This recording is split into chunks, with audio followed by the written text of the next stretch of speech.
This is Marc Tobias at HID Global headquarters in Woking, a suburb of London, and I'm speaking today with Nick Nugent. And Nick, your expertise, you're a chemist by trade, by education, Yep, and your expertise is in document security. that's right.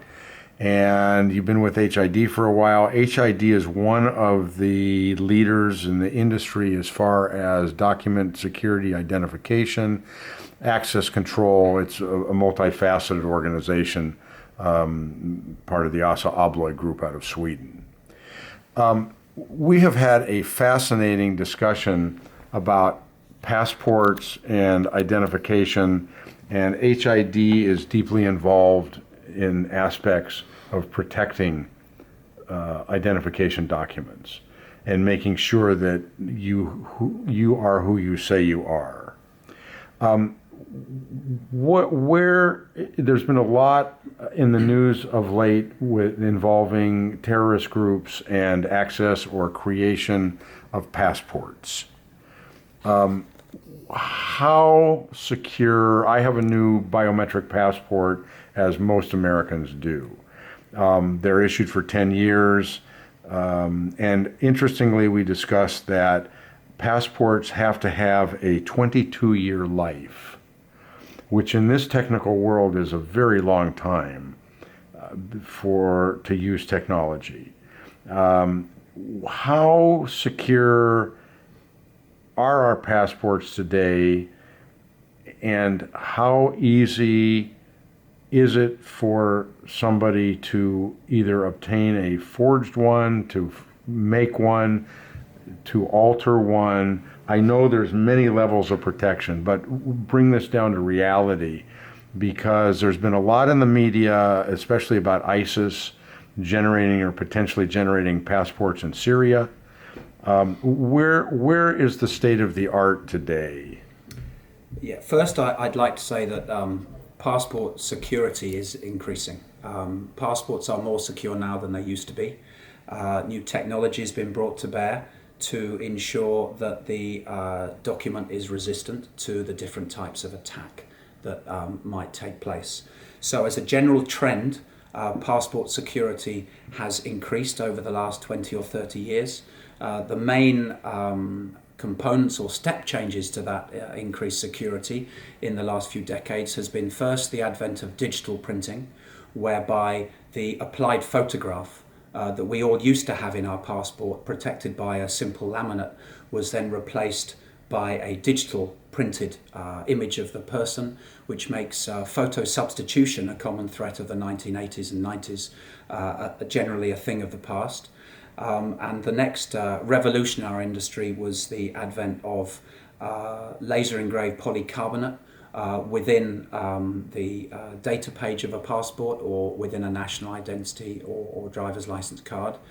And more recently, the advent of chip security in the last 10 years has raised the bar against the types of criminal attack.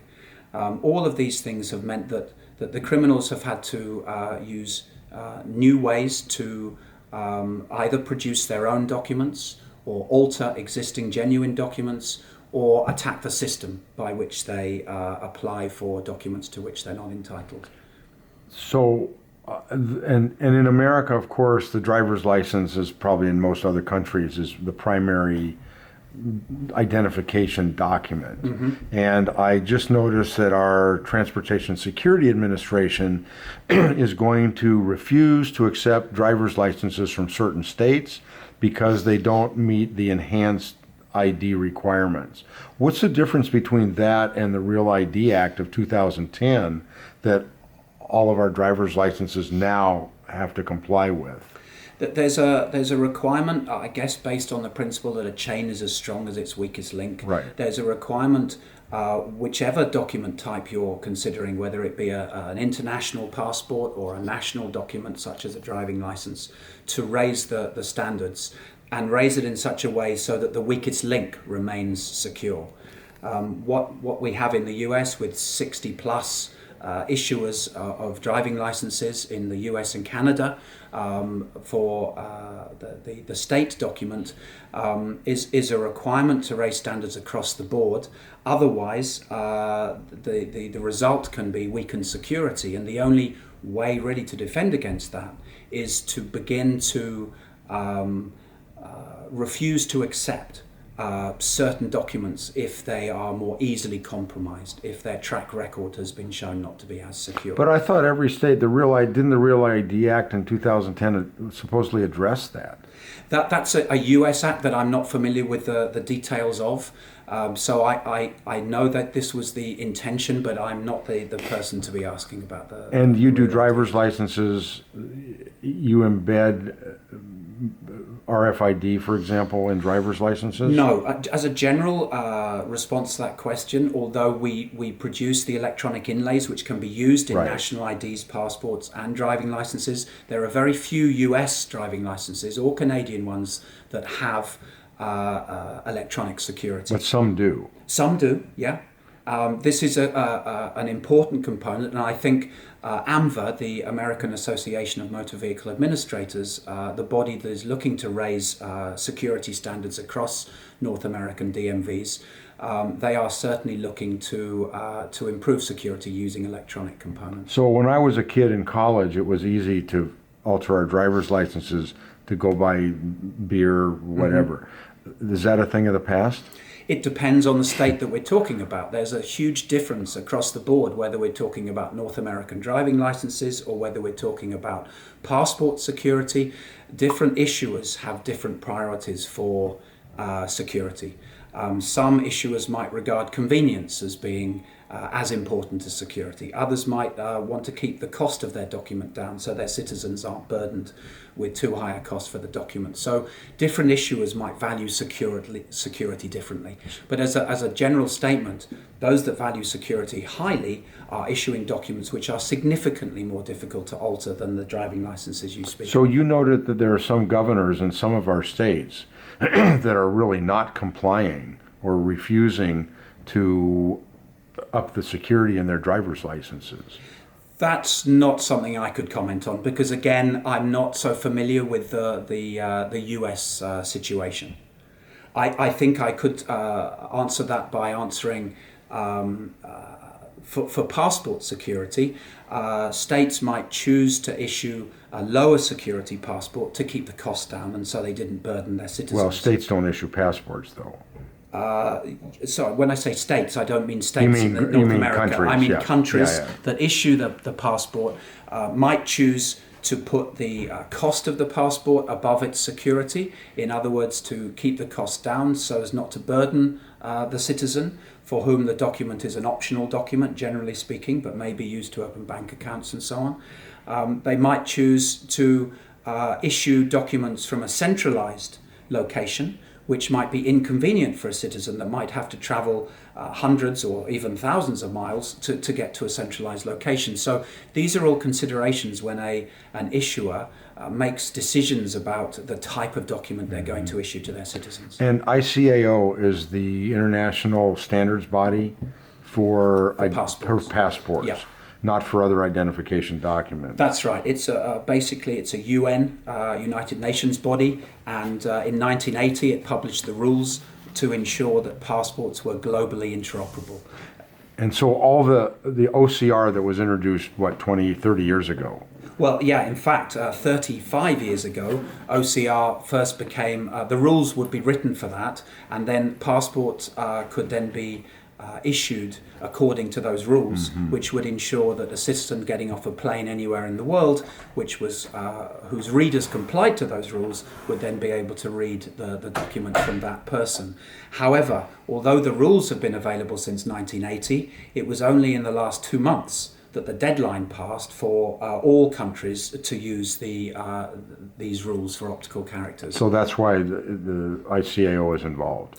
ICAO are the body that ensure global interoperability, both in terms of the visual human readable aspects of the data page. The portrait is a certain size, a certain position. The optical characters are in a certain position and comply to certain ISO standards for readability. The text is in certain fields, in certain layout. These are human readable standards which ICAO publish and manage. But more recently, in the last 10 years, they've also created and published electronic standards to ensure that the contactless chip, which now many of us have in our passports, also comply to globally interoperable rules. So do I need to worry? There was a lot in the news when our RFID passports first came out. This is the chip that HID supplies to 40 plus countries, the chip system. The HID doesn't manufacture the chip. That's another vendor, if you like. There Right. are a handful in the world, but HID are one of the leaders in putting that chip with its antenna Right. into a medium which can then be incorporated in a passport. Yes. So there was a lot of controversy about these being able to be read by somebody standing next to you. Yes, there was a lot of fear and dare I say maybe some paranoia in the early days because these devices are designed to be read from a distance. They're designed to be read from a very short distance. Contactless technology can be used for different distances, but the passport standard ensures that if someone is several meters away from you, then this is not a compliant read distance for the RFID chip in a passport. However, there were valid concerns that people with the right receiving equipment could skim and scan the document in your pocket from a distance. There are various different layers of security which have been put in place since the early 2000s to ensure that that can't take place. So we don't have to worry about that now. I would say we always have to worry about that in the sense that criminals never stop moving, and we must always consider the evolution of new standards to defend against the latest technologies that the criminals will bring to bear. So I would say that as a person involved in product development, in engineering of new technologies, it's a constant day-to-day concern of mine. But as a citizen with a document in their pocket, I think they can be confident that in today's world, their data is safe if the issuer has followed the rules. And of the what security. about, just slightly off topic, credit cards and other forms of ID cards that have RFID? Yeah. There's a lot of companies selling wallets, shields. Is this for real? I would say it adds extra security. It perhaps could be thought of almost as in the way we consider insurance, as often as peace of mind. So if you pay a little extra, you get a little extra protection. I would not know the data. I would need the data to know if the shield is defending against a significant attack type. That's not in my area of expertise. But there is, but certainly, if you feel nervous about it, the purchase of a shield will surely help the reduction in the threat of skimming from a distance. and as a matter of fact, the United States passports, as we discussed earlier, does incorporate shielding Yes, on that's right. both sides of the passport. That's right. To protect against skimming. That's right, and in that case, that's not a citizen option, if you like. That comes with the passport. There is an extra level of protection to ensure that someone from a distance would find it yet more difficult to identify the person, their details, the nation that issued the passport. So this is our U.S. passports, at least in a lot of countries, are biometric passports. Yeah, That means that there's a picture of you in the chip, that's right. and there can be other data such as fingerprint data. Yes, in its most basic form, which is what most countries use in the issuance of electronic passports, the content of the chip is no different from the content of the data page that everyone can read. So there is no mysterious additional or sinister information that may be kept on the chip. In its most basic form, which most countries use, the chip is an electronic copy of the data page. And RFID is in the passport, not NFC. RFID meaning radio frequency identification. That's the technology that's used to ensure global interoperability worldwide. Which means basically there's a little microprocessor, transponder, and an antenna that is hit by radio frequency energy, and it responds back powers with up a serial effectively. number and with some data. That's right. When it becomes in a sufficiently close proximity to a valid reader, Right. the reader will identify itself as being a valid reader, and the chip will identify itself as being a valid chip. And then a dialogue can occur Right. whereby the contents of the chip can then be revealed to the valid reader, and this would typically be at an immigration point. So the border passport knows that it's being read by a valid reader. That's right. Before it will give up Before its it'll talk. information. That's an example of a more recent enhancement of the access control for electronic chips in passports. And do you envision the same technology that all the states are ultimately going to put RFID in passports or in driver's licenses, which would make sense to guarantee the validity of those driver's licenses? Yeah, I think this is an ongoing conversation in the industry. There are some parties that believe that electronic security can somehow replace physical document security. And by physical document security, I would include things like holographic laminates, laser engraved features that give particular optical effects, the kinds of things that we're all familiar with in banknotes and currency, where we hold a banknote up to the light and we can see a watermark. Right. These physical documents features are arranged in a network in layered defenses against the threats. I think my personal opinion on this is that electronic security enhances those physical document features and doesn't replace those document features. So yes, RFID in various forms I would see coming into US and Canadian driving licenses. I would see it coming into global identity documents more and more around the world. That's a trend that we've seen over the last decade. It doesn't, however, I believe, replace the need for physical document security features. These things should work in tandem. So the movie Catch Me If You Can, and Frank Abagnale, who has been a consultant with the FBI for a very long time after he got caught as a kid forging checks, are the Frank Abagnale's days over? Not at all. The principles of attacking documents remain over the decades. The criminals will see value in attacking a document, and they are resourceful, ingenious, relentless. They will carry on, and we must stay ahead of them with both new technology, but also clever design systems to ensure that our layered defenses work in harmony together holistically. So, if you know, do we have specific problems from specific countries as far as forgeries? I know for many years Hong Kong was the bastion of forged holograms. When credit cards started coming out with them, that was supposed to be the end all to guarantee your Visa card was a valid Visa card until you went to Hong Kong to get a hologram. Yeah. Is there like Nigeria for forged documents? There are, I guess the best way to put that would be there are centers of excellence. There are areas in Africa, in the Far East, in Eastern Europe, in Latin America, and I won't go into details, but there are areas of excellence where the internet can be used to proliferate the technology, the tricks of the trade used by the criminal. So you get, in the same ways you get centers of excellence in terms of the technology used in genuine documents. You get centers of excellence for silicon security as well as for laser engraved polycarbonate. You also similarly get centers of excellence in the knowledge of the criminal. And So we're the talking modus about operandi centers they of use. criminal excellence. Yes. Yeah. Not centers of excellence like universities. Exactly, but if you think about it in similar terms, to get inside the head of the criminal, sometimes these people are attacking documents purely for financial reasons. Sometimes they're doing it for other reasons, for reasons of kudos or it's ego. Ego. And maybe there's a grey area there where university knowledge crosses over somehow with criminal intent, even if it's not for financial gain. So I'd say, all in all, the mixture ensures that we're kept on our toes and constantly developing defences against the new methods that the criminals So use. is document and identification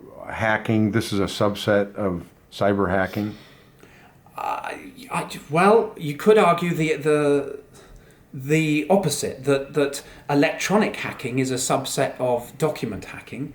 I think sometimes to categorize these things is not valuable. What's more important is to understand the attack types that the criminals use. My personal way of considering attack types, I break it down into three.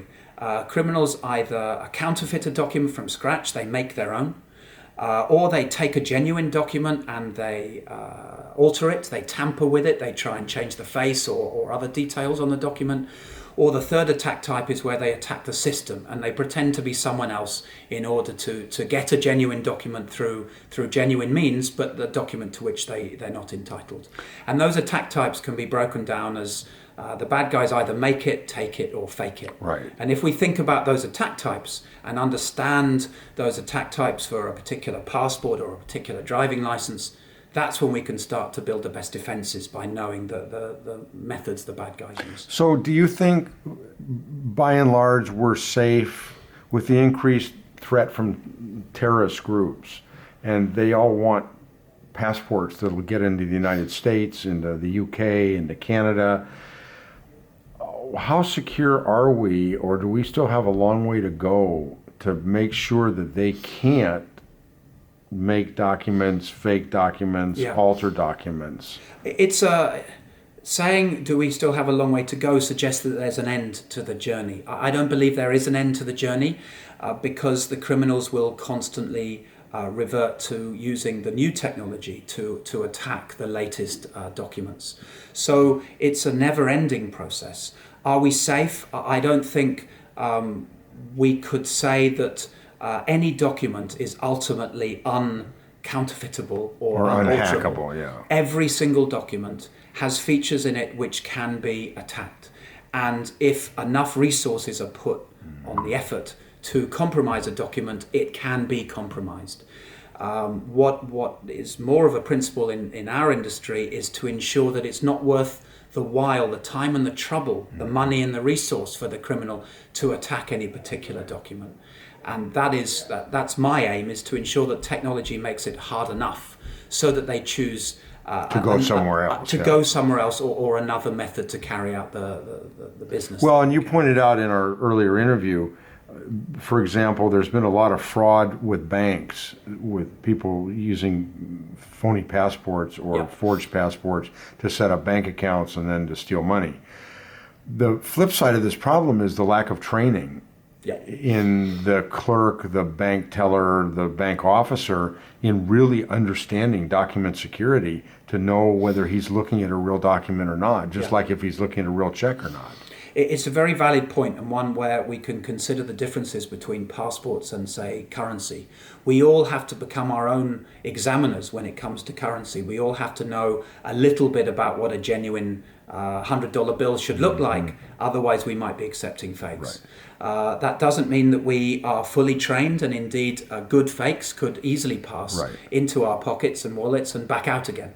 However, when it comes to receiving a document like a passport at anywhere other than a border control position, the chances are the receiving authority has not been trained. No, it has not been trained. In a bank, there will be some very fundamental training given, but they won't have a fraction of the knowledge that the border control person will have been given.